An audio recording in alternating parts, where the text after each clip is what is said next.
Terima kasih Tuhan Yesus telah membangkitkan kami dari tempat tidur kami pada pagi hari ini. Napas kehidupan baru yang Kau berikan kepada kami. Hari yang baru, hari yang indah Kau izinkan boleh kami masuki pada hari ini. Dan sebelumnya izinkan kami bersekutu dengan Tuhan seperti yang biasa kami lakukan, mendengarkan kebenaran firman Tuhan, berdoa dan memuji muliakan nama Tuhan dengan hal yang kami lakukan dari tempat kami masing-masing. Berbicara bagi kami Tuhan, kami siap mendengarkan firman Tuhan. Dalam nama Yesus kami berdoa, amin. Shalom ibu bapak saudara terkasih dalam nama Tuhan kita Yesus. Semangat pagi. Bertemu kembali di channel Yonando Butar-Butar dalam khotbah 5 menit aja toko 5 untuk renungan harian. Renungan pada hari ini saya ambil dari kitab Amsal pasal 14 ayat yang ke-34.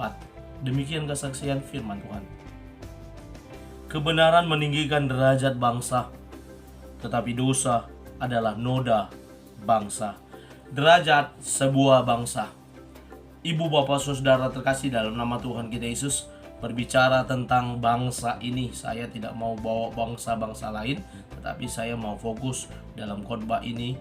Walaupun dalam nats ini penulis Amsal berkebangsaan di Timur Tengah, Israel, Yehuda, tetapi saya mau fokus terhadap bangsa kita.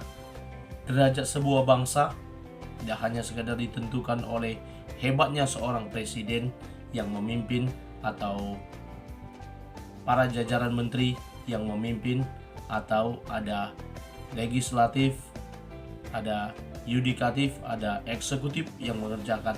Tetapi semuanya itu harus saling berdampingan, termasuk juga warga negaranya. Terlebih lagi di zaman canggih, zaman teknologi, zaman yang penuh dengan media sosial, apa-apa bisa diunggah, bisa diupload, bisa di-tweet, bisa disampaikan melalui media sosial sehingga orang lain tahu apa dan bagaimana karakteristik bangsa kita. Kalau hari-hari ini carut marut, caci memaki pemerintah, dikit-dikit menyalahkan pemerintah, dikit-dikit nyinyir terhadap pemerintah, yang baik saja salah, apalagi yang salah, selesailah makin salah dan makin parah.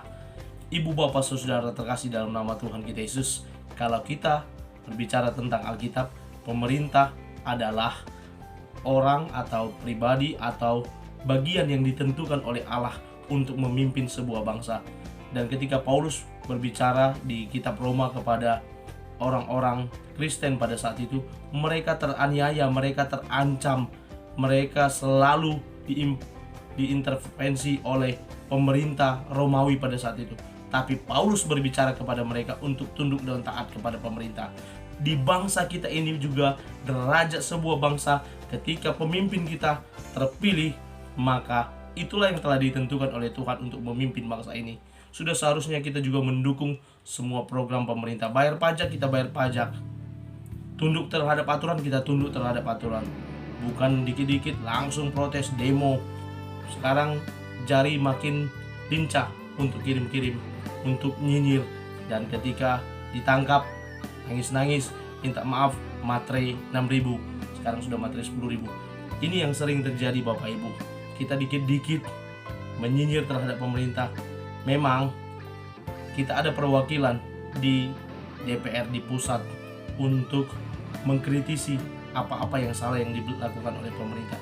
Sebagai warga negara, mari kita tunjukkan derajat bangsa kita. Kita adalah bangsa yang terkenal dengan keramatamahannya. Tapi hal tersebut mulai luntur karena apa? Dikit-dikit kita nyinyir terhadap pemerintah, dikit-dikit kita menyalahkan pemerintah. Atau di dunia sosial, media sosial, kita juga suka mengkritisi bangsa lain yang membuat atau mencampuri urusan bangsa lain, yang membuat orang lain lihat, aneh Indonesia kok seperti ini sekarang.